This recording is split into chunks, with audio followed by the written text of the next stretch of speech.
200 कोटींचा प्रोजेक्ट 310 कोटींचा झालाच कसा, असा प्रश्न विचारत अजित पवारांनी भाजप शिवसेना पक्षाला वेठीस धरले. पालिका निवडणुकीच्या रणधुमाळीत आता सिंचन घोटाळ्याचा मोठा भडका उडाला आहे. 1995 ते 99च्या शिवसेना भाजप सरकारच्या काळातील कृष्णा खोरे विकास महामंडळातील एका प्रकल्पावर थेट सवाल उपस्थित करत उपमुख्यमंत्री अजित पवार यांनी विचारलं आहे की हा 200 कोटींचा प्रकल्प होता, मग त्याची फायनल कॉस्ट 310 कोटींवर गेली कशी. या आरोपानंतर प्रकरणाला आणखी धार मिळाली आहे. कारण या प्रकल्पाशी संबंधित जे इंजिनियर्स होते, जे अभियंता होते, त्यांचा धक्कादायक खुलासा समोर आला. त्यांच्या म्हणण्यानुसार खर्च वाढीमागे तांत्रिक कारणांपेक्षा प्रशासकीय निर्णय, दबाव, वारंवार होणारे बदल, अतिरिक्त कामं आणि मंजुरी प्रक्रियेतील गोंधळ अधिक जबाबदार ठरतात. अजित पवारांचा असा दावा आहे की काही प्रकरणात खर्च फुगवून दाखवून सुमारे 100 कोटी पार्टी फंडसाठी आणि 10 कोटी अधिकाऱ्यांसाठी बळवण्याचा याच्यामध्ये प्रयत्न झाला होता.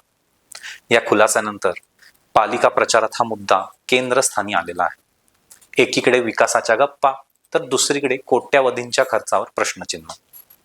विरोधकांच्या मते हा केवळ खर्चवाढीचा नाही तर सार्वजनिक पैशांच्या अपहाराचा संशय आहे. तर सत्ताधारी बाजू हे राजकीय हेतूने केलेले आरोप असल्याचं सांगत आहे. सामान्य नागरिकांचा हा प्रश्न मात्र सोपा आहे. करदात्यांचा पैसा नेमका कुणाच्या जबाबदारीवर खर्च झाला आणि या वाढलेल्या खर्चाला जबाबदार कोण? पालिका निवडणुकीच्या पार्श्वभूमीवर हा मुद्दा मतदारांचा कौल बदलणार का, याकडे आता संपूर्ण महाराष्ट्राचं लक्ष लागलंय. तुम्हाला अजूनही मी रेकॉर्ड दाखवीन, फाईल काही केलेलं नाही.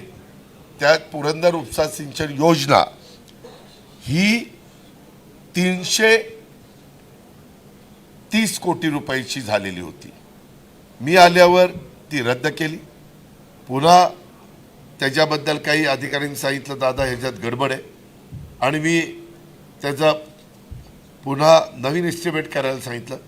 पत्रकार मित्रांनो, 220 कोटी झालं. 220, 330 आणि 220. मी नंतर अधिकाऱ्याला विचारलं, अरे 110 कोटी रुपये कसे काय वाढले? ते म्हणले आम्हाला सांगण्यात आलं की आम्हाला पार्टी फंड पाहिजे म्हणून त्याच्यात 100 कोटी वाढवण्यात आले, आणि मग हे 100 कोटी वाढवत आहेत म्हणून त्या रिटायर झालेल्या अधिकाऱ्यांनी सांगितलं की आमच्याही लोकांनी 10 कोटी वाढवले, असे 110 कोटी वाढवले. पत्रकार मित्रांनो, ह्याच्यातलं एक गोष्ट पण खोटी नाही.